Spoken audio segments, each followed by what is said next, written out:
મનુષ્ય પાસે એટલી બધી શક્તિઓ છે કે જે શક્તિઓ કોઈ દેવતાઓ પાસે નથી. એનું એક ઉદાહરણ રામાયણની અંદર આપવામાં આવ્યું છે.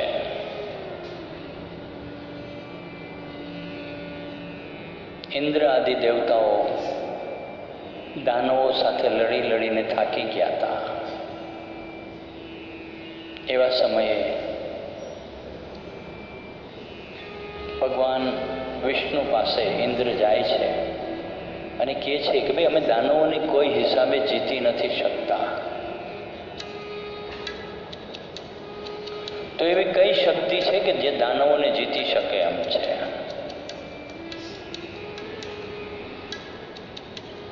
તો ભગવાન વિષ્ણુ કહે છે કે બે શક્તિ આ જગતની અંદર એવી છે કે જે દાનવોને જીતી શકે છે.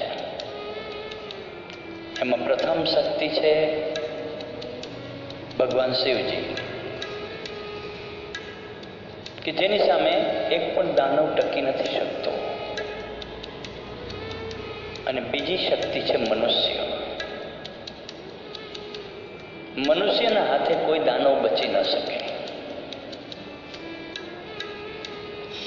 તો કે દાનવોની સામે લડી શકે એવા મનુષ્યમાં ઉત્તમ મનુષ્ય કોણ છે? તો ભગવાન વિષ્ણુ કહે છે કે રાજા દશરથ. આ દશરથ રાજા એ એવું વ્યક્તિત્વ છે, એવા પવિત્ર વ્યક્તિ છે કે જેની સામે દાનવો તો શું, દેવતાઓ પણ ન ટકી શકે. જગતની કોઈ શક્તિ એની સામે ન ટકી શકે એટલું અતુલિત યુદ્ધ કૌશલ્ય એની પાસે છે. અને દરેક મનુષ્યમાં આ શક્તિઓ એને આપવામાં આવી હોય છે, પરંતુ કાળે કરીને એ મનુષ્ય અવતાર ધારણ કર્યા પછી બધું ભૂલી જાય છે અને એની સાધના કરીને એને એ મેળવવાનું હોય છે. તો રાજા દશરથે આ બધું કૌશલ્ય સાધના કરીને મેળવેલું છે.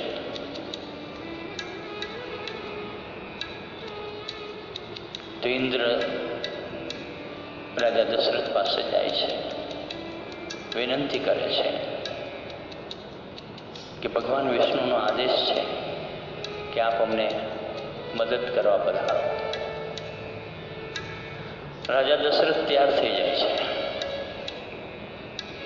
અને એવું તો યુદ્ધ લડે છે રાજા દશરથ કે દુશ્મનો ભયભીત થઈ જાય છે અને મોટા ભાગના દુશ્મનો નાશ પામી જાય છે, મૃત્યુ પામે છે અને રહ્યા સહ્યા રણ મેદાન છોડીને ભાગી જાય છે. એ વખતે જે લડાઈ ચાલતી હોય છે ત્યારે દશરથ રાજાના રથનું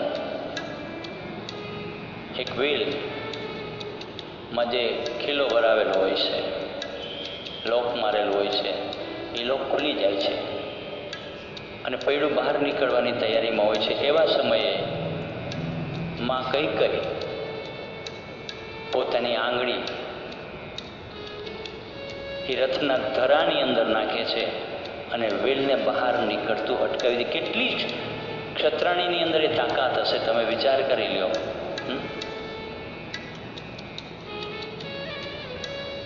અને યુદ્ધના મેદાનની અંદર જ્યારે હેમખેમ વિજય પ્રાપ્ત કરે છે ત્યારે રાજા દશરથ કૈકેયીનો હાથ જોવે છે અને કહે છે કે પ્રિયા, તમારા હાથમાં લોહી કેવી રીતે છે?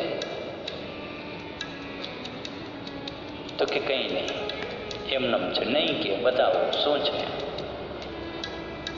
એ કે આ ધરામાંથી વ્હીલ બહાર નીકળી જતો હતો, એમાં જે ખીલ્લો હોય એ નીકળી ગયો હતો, તો મેં મારી આંગળી હરાવી દીધી. રાજા દશરથને એની ઉપર બહુ આમ ગર્વ થયો કે આટલી બધી મારી હિંમતવાળી પત્ની. અને રાજા દશરથ કહે છે કે માગો, તમારે શું જોઈએ છે? હું તમને 3 વરદાન આપવા માંગુ છું. તો કે સ્વામીનાથ, મને તો તમે ઘણું બધું આપી દીધું છે. તમે મારા માટે ખુશનસીબ તો હું એટલા માટે છું કે તમારી સાથે યુદ્ધના મેદાનમાં આવવાનો મને મોકો મળ્યો છે. તમને કેટલો મારી ઉપર વિશ્વાસ છે. હું ધન્ય થઈ ગઈ છું. મારે કશું નથી જોતું સ્વામીનાથ. કે નહીં પ્રિય, માગી દો. તો કે જરૂર પડશે ત્યારે માગીશ. તો આ રામાયણની અંદર આ જે પ્રસંગ છે કે મનુષ્યની અંદર કેટલી તાકાત છે, મનુષ્યની અંદર કેટલી શક્તિ છે. જે શક્તિઓ દાનવોને પણ ડરાવી દે છે. દેવતાઓ જે દાનવોથી ડરે છે એ દાનવોને પણ ડરાવવાની શક્તિ, મારીને હટાવવાની શક્તિ મનુષ્યમાં છે. કારણ કે મનુષ્ય તપ કરી શકે છે, મનુષ્ય યોગ કરી શકે છે, મનુષ્ય જપ કરી શકે છે, મનુષ્ય ભક્તિ કરી શકે છે, જ્યારે દેવતાઓ કાંઈ નથી કરી શકતા. કારણ કે દેવતાઓ પાસે એટલા બધા સુખ છે ને કે સુખ ભોગવવામાંથી નવરા નથી થતા. અને મનુષ્ય પાસે પોતાની શક્તિનો વિકાસ કરવા માટેનો ભરપૂર સમય હોય છે. એ મોહમાયાના બંધનોમાં બહુ ઓછા ફસાય છે. અને જે મનુષ્ય ફસાઈ જાય છે મોહમાયાના બંધનોમાં, ભૌતિક જગતના સાધનોની અંદર, એનું પતન થાય છે. જગતનો ઇતિહાસ તમે જોઈ લો. જેટલા લોકો ભૌતિકવાદી બન્યા છે એનું બીજી ત્રીજી પેઢીએ પતન થયું છે. પરંતુ જે લોકો ભૌતિકવાદને છોડીને આધ્યાત્મિકવાદની અંદર ઊંડા ઉતર્યા છે, યોગના માર્ગે આગળ વધ્યા છે, એવા લોકો પોતાના જીવનની અંદર હર હંમેશ ઘણી બધી શક્તિઓના માલિક થયા છે. ઘણી બધી શક્તિઓ એની અંદર ઉત્પન્ન થઈ છે અને પરમાત્માની સાથે પરમાત્મામાં એક લીન થઈ ગયા છે, પરમાત્મા સ્વરૂપ થઈ ગયા છે. દેવતાઓને પરમાત્મા સ્વરૂપ થવાનું મળતું નથી. એને હંમેશા પરમાત્મા પાસે ભિક્ષા પાત્ર લઈને ઊભું રહેવું પડે છે. વારંવાર સમસ્યા આવે એટલે ઇન્દ્ર આદિ દેવતાઓ વારંવાર વિષ્ણુના શરણે જાય, બ્રહ્માજીના શરણે જાય. અને જ્યારે આ બે શરણ ગયા પછી જ્યારે પોતાના પ્રશ્નનો ઉકેલ ન આવે ત્યારે બ્રહ્મા, વિષ્ણુ અને બંને અને ઇન્દ્ર આદિ દેવતાઓ થઈને ભગવાન શિવજી પાસે જાય. કારણ કે શિવજી છે ને એ જગતના નિયંતા છે. શિવ તત્વ એવું તત્વ છે કે આ જગતની અંદર જે કંઈ કર્મો થાય છે ને એ કર્મનો હિસાબ કિતાબ ભગવાન શિવજીના હાથમાં છે. એ કોઈનો પક્ષપાત નથી કરતા. એના માટે દાનવો પણ સરખા, દેવતાઓ પણ સરખા અને મનુષ્ય પણ સરખા.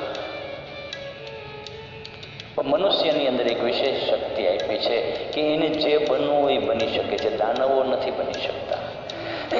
દાનવને કંઈ બનવું હોય તો પહેલા માનવ થવું પડે અને માનવ થયા પછી એને બધી સિદ્ધિઓ પ્રાપ્ત થાય છે. દાનવમાં એની સિદ્ધિઓ પ્રાપ્ત નથી થતી.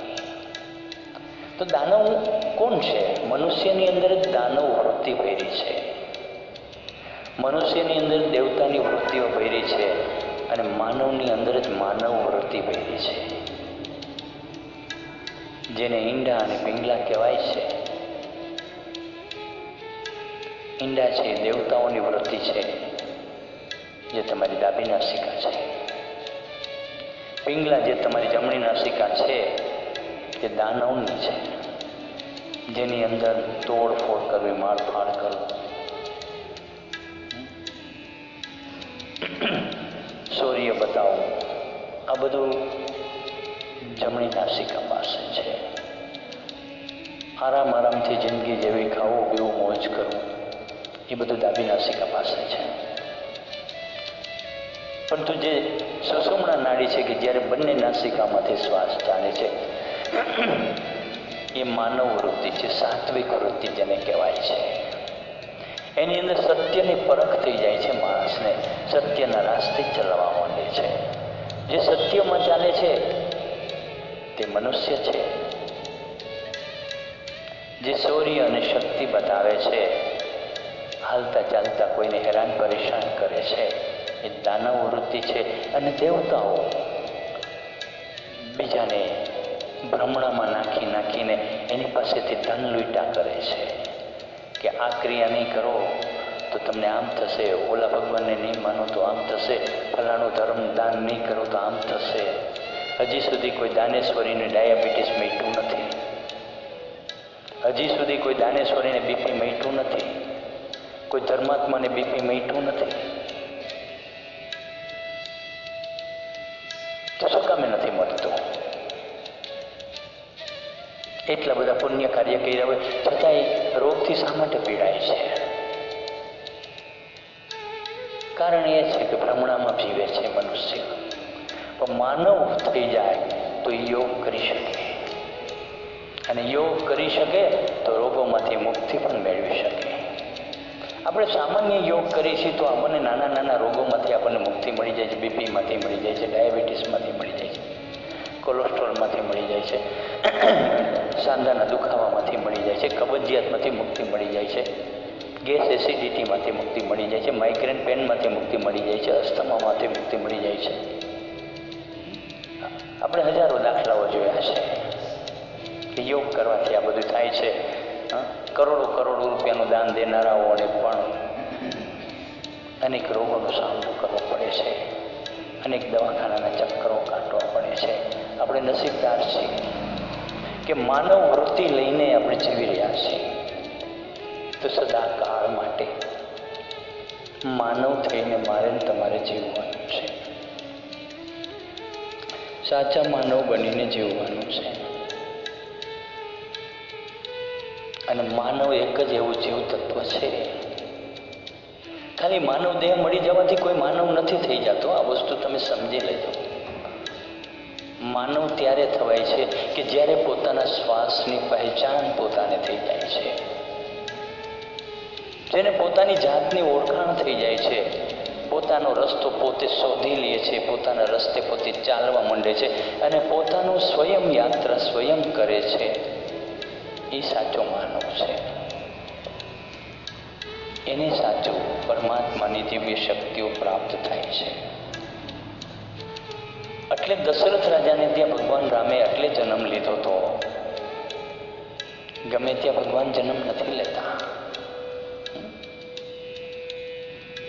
ભગવાન સાક્ષાત વિષ્ણુ રામનો અવતાર લઈને જન્મ લીધો હતો દશરથ રાજાને ત્યાં. અને એ કઈ માના કારણે એને 14 વર્ષનો વનવાસ ભોગવવો પડ્યો. કારણ કે દાનવોના નાશ માટે એનો જન્મ થયો હતો. અને એ વરદાન શા માટે મળ્યું હતું? કઈને દાનવોનો વિધ્વંસ કાઢવા માટે વરદાન મળ્યું હતું. 3 વરદાન એટલે એને બાકી રાખ્યા.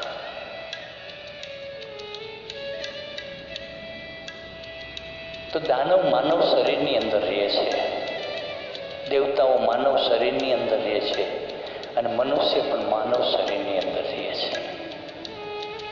આ 3 તત્વોમાંથી તમારે કયું તત્વ જાગૃત કરવું છે એ તમારા હાથમાં છે.